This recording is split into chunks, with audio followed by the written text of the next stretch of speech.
안녕하세요. 마음공부 몸공부의 현이입니다. 요즘 주변을 보면 고카페인 음료를 많이 마시잖아요. 편의점 등에서 쉽게 구할 수 있고 피곤할 때나 또는 잠이 올 때 잠을 깨울 목적으로 수험생 분들이나 직장인 분들도 많이 마시는 것으로 알고 있습니다.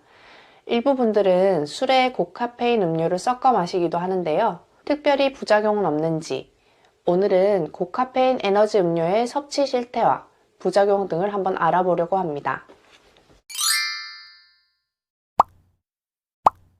에너지 음료는 레드불이라는 이름으로 1987년 오스트리아에서 처음 출시되었고 그 이후 1997년 미국에서 판매되기 시작하면서 에너지 음료 시장은 폭발적으로 성장해 오고 있습니다. 우리나라에서는 1960년대 초부터 바카스라는 카페인 함유 음료가 판매되었고 2010년에 레드불과 핫식스 같은 에너지 음료가 판매되기 시작하면서 현재까지 청소년과 대학생 및 직장인 사이에서 인기 있는 음료로 자리 잡고 있습니다.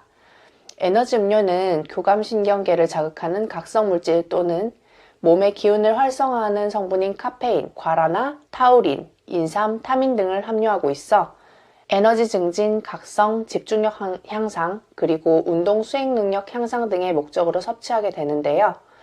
에너지 음료는 일반적으로 고카페인 음료로 분류되는데 고카페인 음료란 액체 식품 중 카페인 함량이 미리당 0.15mg 이상을 함유하고 있는 음료를 의미합니다. 수년 전 한국 소비자원에서 시중에 판매되는 20개의 에너지 음료를 평가한 결과 각 제품별 한 캔마다 포함된 카페인 함유량이 최소 1mg에서 최대 162.4mg까지이며 평균 58.1mg의 카페인을 함유하고 있는 것으로 나타났습니다. 식품의약품안전처의 카페인 하루 최대 섭취 공고량은 성인 400mg, 임산부 300mg, 어린이 및 청소년은 체중 1kg당 2.5mg으로 체중 50인 청소년이 하루에 162.4mg의 카페인이 포함된 에너지 음료를 마시게 되면 하루 섭취 권고량의 130% 수준을 섭취하게 되는 것입니다. 이는 청소년의 에너지 음료 남용의 문제가 심각해질 수 있음을 생각해 볼 수 있습니다. 카페인은 중추신경계와 말초신경계를 자극하는 작용이 있어 신경계를 활성화함으로써 피로를 감소시키고 공부와 운동을 할 때 집중력과 활동을 향상시키는 장점이 있어 많은 청소년들과 성인들이 고카페인이 함유된 에너지 음료를 섭취하고 있습니다. 하지만 지속적인 고카페인 에너지 음료의 섭취는 발작, 심부정맥, 신경불안증, 심각하게는 사망까지 초래할 수 있는데요. 2015년에는 일본의 20대 남성이 카페인 중독으로 추정되는 원인으로 사망하였고 2017년에는 미국의 10대 청소년도 카페인 과다 섭취로 추정되는 원인으로 사망한 바 있습니다. 2017년 일본 중독학회에서는 전국 38개 병원을 대상으로 실태조사를 한 결과 급성 카페인 중독으로 응급 이송된 환자가 5년간 101명이었고 이 중 3명이 사망한 것으로 보고하였습니다. 또한 우리나라에서도 고카페인 에너지 음료를 매일 마시는 고등학생은 그렇지 않은 고등학생에 비해 자살 생각이 약 4배 정도 증가한다는 연구 결과가 보고된 바 있죠. 이와 관련하여 여러 나라에서는 에너지 음료에 경고 문구를 표시하도록 하거나 청소년에게 판매를 금지하도록 하는 등의 규제를 강화하고 있는데요. 호주에서는 고카페인 음료를 의약품으로 분류하고 노르웨이에서는 에너지 음료를 약국에서만 판매하고 있습니다. 또한 스웨덴은 15세 이하 아동에게, 미국은 일부 주에서 18세 이하에게 에너지 음료 판매를 금지하고 있는 실정입니다. 우리나라에서는 2018년 9월 14일부터 학교에서 커피 등의 모든 고카페인 음료의 판매가 전면 금지되고 있긴 하지만 에너지 음료를 편의점 및 상점에서 판매하고 있어 연령에 제한 없이 쉽게 구입이 가능할 뿐만 아니라 에너지 음료 한 잔으로 피로회복과 집중력 향상이 가능하다는 과대 광고로 인해 청소년들의 구매를 오히려 유도하고 있는 실정입니다. 한 조사 연구에 따르면 조사 대상자 245명을 대상으로 조사한 결과 본 연구 대상자의 79.5%가 고카페인 에너지 음료를 마신 경험이 있었다고 하고요. 고카페인 에너지 음료 섭취 후 50.6%가 부작용을 경험했으며 부작용 중 가슴 두근거림이 가장 많았다고 합니다. DC에 소재한 고등학교를 이미 표집하고 연구자가 각 학교를 방문하여 담당 교사에게 연구의 목적과 취지 및 자료 수집 시간 등을 설명한 후 협조를 요청하여 연구 설문조사를 하였습니다. 그 연구 목적에 동의하고 참여를 수락한 학생을 대상으로 연구 설문지를 작성하였는데요. 고카페인 에너지 음료를 복용한 후 부작용을 경험한 적이 없는 경우는 1점, 그렇다는 2점, 매우 그렇다는 3점을 배정하여 총 15문항으로 구성되어 점수가 높을수록 부작용이 심한 것을 의미하는 연구였습니다. 본 연구 대상자의 일반적인 특성은 남학생이 142명인 58%, 여학생이 103명인 42%였고 경제 상태는 중2 140명, 57.1%로 가장 많았습니다. 한 달 용돈은 5만원 이상이 150명, 61.2%였고 학교 성적은 중상위권이 92명, 37.6%로 가장 많았습니다. 건강 상태는 좋음이 118명, 48.2%, 보통이 93명, 38%, 나쁨이 34명, 13.9%로 나타났습니다. 학업 성적에 대한 부모의 기대로 인한 부담감 정도는 전혀 없음이 109명, 44.5%, 보통이 97명, 39.6%, 심함이 39명, 15.9%였습니다. 흡연은 안 하는 군이 95.1%, 그리고 하는 군이 4.9%였고 음주는 안 마시는 군이 86.9%, 마시는 군이 13.1%로 나타났습니다. 본 연구 대상자의 고카페인 에너지 음료를 섭취한 후 부작용은 경험한 군은 124명 50.6%였고 경험하지 않은 군은 121명 49.4%였습니다.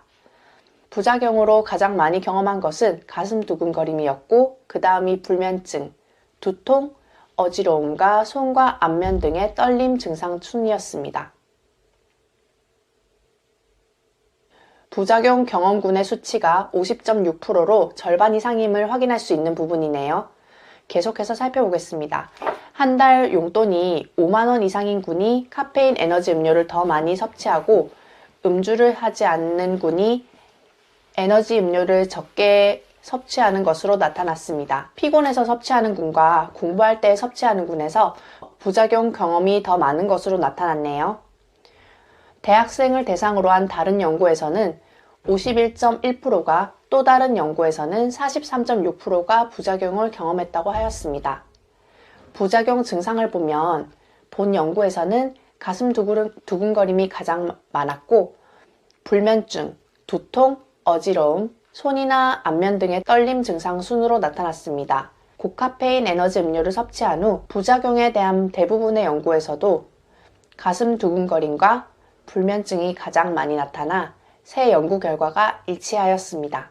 카페인을 섭취하면 일시적 에너지 증가, 집중력 향상, 스포츠 경기력 향상, 피로 회복 등의 긍정적인 효과가 있긴 하지만 지속적으로 과잉 섭취할 때는 혈압 증가, 심장 박동이 빨라짐, 그리고 부정맥, 수면장애, 신경불안증, 메스꺼움 등 여러 가지 부작용 증상을 보이네요. 여러 나라에서 고카페인 에너지 음료의 부작용 사례가 발생되어 에너지 음료에 대한 강력한 규제가 이루어지고 있습니다. 우리나라에서도 고카페인 에너지 음료의 부작용을 예방하기 위해 국가 차원의 규제를 강화하고 더불어 에너지 음료에 대한 과대 광고의 제한 및 카페인 표시 제도의 엄격한 관리 등이 필요하리라 생각합니다.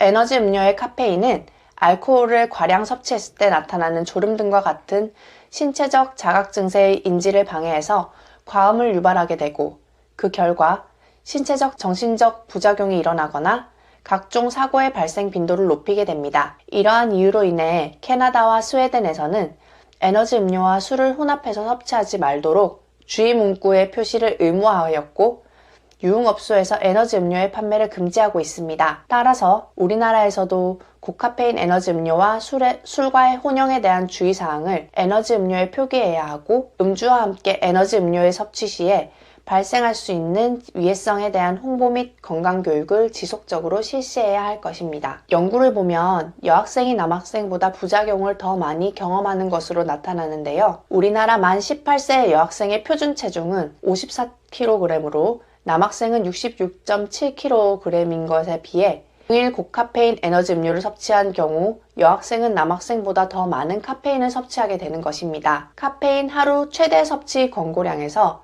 어린이 및 청소년은 체중 1kg당 2.5mg으로 하루에 162.4mg의 카페인이 포함된 에너지 음료를 마시게 되면 여학생은 하루 섭취 권고량의 120%, 남학생은 97% 수준을 섭취하게 되는 것입니다. 따라서 고카페인 에너지 음료를 섭취한 후 부작용 경험은 여학생이 남학생보다 많을 수밖에 없으리라 생각되네요. 계속 한번 살펴보도록 하겠습니다. 건강 상태가 중간이거나 낮은 군이 부작용을 더 많이 경험하였습니다. 건강에 대한 관심 정도가 중간 또는 낮은 경우가 건강에 대한 관심이 높은 군에 비해 부작용을 더 많이 경험한 것으로 나타났습니다. 아무래도 건강에 관심이 많은 군이 평소 건강관리를 더 잘했고 카페인 등에도 몸이 더 잘 견뎠으리라 생각됩니다. 또 고카페인 에너지 음료의 섭취 빈도가 높을수록 우울감, 슬픔,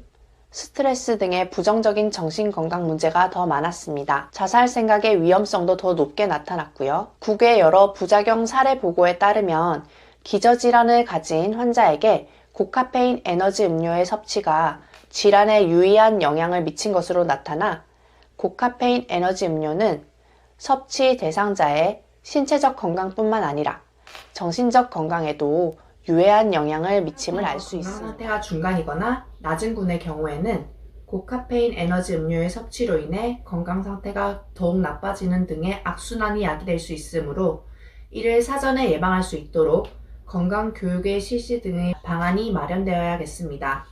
또한 카페인의 부작용은 각 개인의 카페인에 대한 민감도나 건강 상태에 따라 다르고 고카페인을 지속적으로 섭취하는 경우 건강상 큰 문제가 생길 수 있으므로 하루 권장량에 대한 교육을 실시해야 하며 적절한 양을 섭취할 수 있도록 관리해야 할 필요가 있겠습니다. 우리가 쉽게 접하는 고카페인 에너지 음료가 건강적인 문제뿐 아니라 정신적으로도 나쁜 영향을 미칠 수 있다는 연구 결과가 담긴 연구였습니다. 학생들의 고카페인 에너지 음료의 소비를 줄이기 위해서는 고카페인 음료의 판매를 제한할 수 있는 정책적인 방안이 마련되어야 할 것으로 보이고 학생 스스로가 조절할 수 있도록 지속적인 건강교육이 필요할 것이라고 생각합니다. 오늘도 도움이 되셨다면 구독, 좋아요 부탁드립니다. 감사합니다.